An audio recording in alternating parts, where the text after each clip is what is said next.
মই দুঃখিত এই গোটেই ইনসিডেন্টৰ কাৰণে দুৰ্বল হৈ আছো কিন্তু তথাপিও ৰাইজৰ বাবে সদায় কাম কৰি আছিলো আৰু মোৰ ৰিসেন্ট চলচ্চিত্ৰ ৰুদ্ৰক আপোনালোকে বহুত মৰম দিছে ৰুদ্ৰকো আপোনালোকে সাঙুৰিবলৈ এৰা নাই শেষত মই ক্ষমা বিচাৰিছো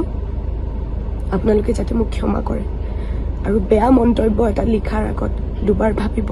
ইমান আৰু অভিনয় কৰি দেখাব নালাগে কাৰণ ৰাইজে এতিয়া বুজি পাইছে তুমি যে কিমান অহংকাৰী ছোৱালী হয় আজি তুমিয়ে সামিউলৰ জীৱনটো শেষ কৰি দিলা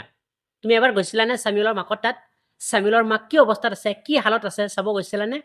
আৰু এতিয়া ছ'চিয়েল মিডিয়াত আহি কৈ আছা ৰাইজৰ বাবে কাম কৰি আছো ৰাইজৰ বাবে কি কাম কৰি আছা ৰাইজে দেখোন তোমালোকক পইচা দি চাই আছে আৰু এতিয়া ছ'চিয়েল মিডিয়াত আহি কৈ আছা ৰাইজৰ বাবে কাম কৰি আছো আমি জনামতে তুমি একোৱে ৰাইজৰ কাম কৰা নাই কাৰণ তুমি এজনী অহংকাৰী ছোৱালী হয়